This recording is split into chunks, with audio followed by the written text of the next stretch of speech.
सोचिए, आप प्रशांत महासागर के बीचों बीच एक सुनसान द्वीप पर फंस गए हैं। यही हकीकत थी मशहूर यूट्यूबर मिस्टर बीस्ट और उनके दोस्तों की, जिनका लक्ष्य था एक कह सकते हैं नामुमकिन सा काम करना, सिर्फ कचरे से एक नाव बनाकर वहां से निकलना। चलिए उनकी इस हैरान कर देने वाली कहानी को जरा करीब से जानते हैं।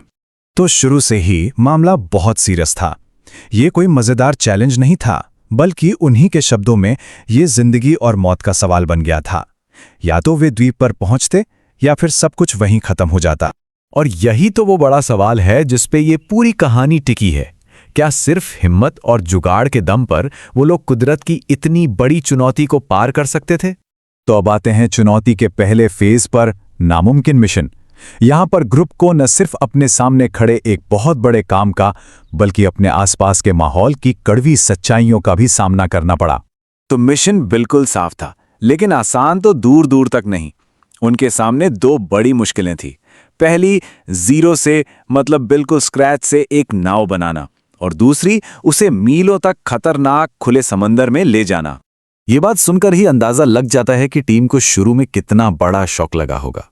उन्हें तो ये प्लान ही एकदम पागलपन जैसा लग रहा था। क्या ये सच में हो सकता था? अब देखते हैं कि उन्होंने अपने प्लान के पहले हिस्से पे काम कैसे किया, यानी जिंदा रहने के लिए जुगाड़। उन्हें सिर्फ सामान ही जुटाना था, बल्कि उस द्वीप के खतरों से भी बचना था। मतलब नाव बनाने की चुनौती तो एक तरफ, टीम को इन लगातार खतरों का भी सामना करना पड़ रहा था। फेर्डिलांस जैसे जहरीले सांपों से लेकर जानलेवा गर्मी और डिहाइड्रेशन तक हर पल एक नया खतरा मुंह बाए खड़ा था। और यहीं कहानी में आता है एक मजेदार ट्विस्ट। उन्हें ये एहसास हुआ कि उनका बचाव जंगल के पेड़ पौधों में नहीं, बल्कि समंदर के किनारे बहकर आए कचरे में छुपा था। और ये कचरा उनके लिए किसी सोने से कम नहीं था। ये जो सीलबंद प्लास्टिक बैरल थे, जो किसी ने फेंक दिए होंगे, वही उनकी नाव की नींव बने। असल में यही वो चीज थी जो उनकी नाव को पानी पर तैरने के लिए जरूरी उछाल यानी बॉयंसी देने वाली थी। तो अब बात करते हैं कंस्ट्रक्शन की, जहां टीम की क्रिएटिविटी और कड़ी मेहनत सच में रंग लाई। उन्होंने फेंके हुए कचरे को एक काम चलाऊ सेल बोट में बदल दिया, और ये दिखाता है कि मुश्किल हालातों में जुगाड़ और टीम वर्क कितने काम आते हैं। उनका तरीका ना बड़ा सिस्टमैटिक था। पहले एक छोटा सा मॉडल बनाया, फिर बांस और बैरल जैसा सामान इकट्ठा किया, उन्हें तारों और रस्सियों से कसकर एक फ्रेम बनाया और फिर उसे पानी में टेस्ट किया। आखिर में एक तिरपाल से पाल और लकड़ी से चप्पू बनाकर नाव को फाइनल टच दिया। इतनी मुश्किलों के बावजूद ये बात दिखाती है कि उनके बीच दोस्ती और एक साथ काम करने का जज्बा कितना मजबूत था। ये सिर्फ एक चुनौती से कहीं ज्यादा एक साथ बिताया गया एक खास अनुभव था। हालात कितने खराब थे, इसका अंदाजा इस बात से लगाइए, सिर्फ एक शख्स के हाथों पर 60 से ज्यादा कीड़ों ने काटा था। ये दिखाता है कि वो हर पल कितनी तकलीफ और मुश्किलों से गुजर रहे थे।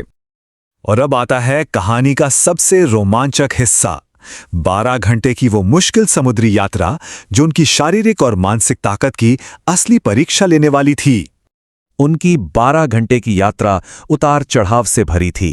पहले तो शुरुआती लहरों से जूझना, फिर एक चप्पू का टूट जाना, और उसके बाद जब ज्वार बदला तो उम्मीद की एक नई किरण दिखाई दी।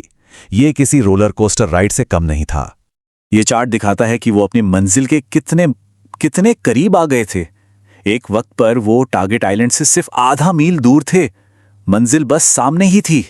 ये शब्द उस भयंकर शारीरिक थकावट और दर्द को सीधे सीधे बयां करते हैं जिससे टीम घंटों लगातार चप्पू चलाने के बाद गुजर रही थी।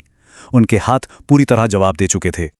और फिर कहानी का दिल दहला देने वाला अंत आया, जहां समंदर के ज्वार ने सब कुछ बदल दिया और जीत उनके हाथों से फिसल गई। यहां देखिए कि हालात कितनी तेजी से और कितनी बुरी तरह से बदले।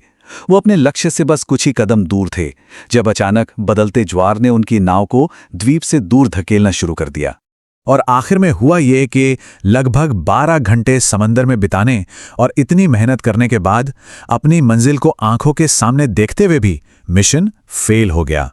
ये सफलता के इतने करीब आकर हारने का एक बहुत ही क्रूर उदाहरण था। ये बात उनकी हैरानी और निराशा को साफ साफ बयां करती है। वो अपनी जीत को अपनी आंखों के सामने हार में बदलते हुए देख रहे थे और कुछ नहीं कर सकते थे। इस पूरे अविश्वसनीय प्रयास को देखने के बाद ये सोचना जरूरी है कि आखिर इस अनुभव से सबसे बड़ी सीख क्या मिलती है। और ये आखिरी बात शायद सब कुछ कह देती है। ये कुदरत की ताकत के सामने जीत और हार के बीच की उस पतली सी लकीर को दिखाती है और हमें इस सोचने पर मजबूर कर देती है कि क्या होता अगर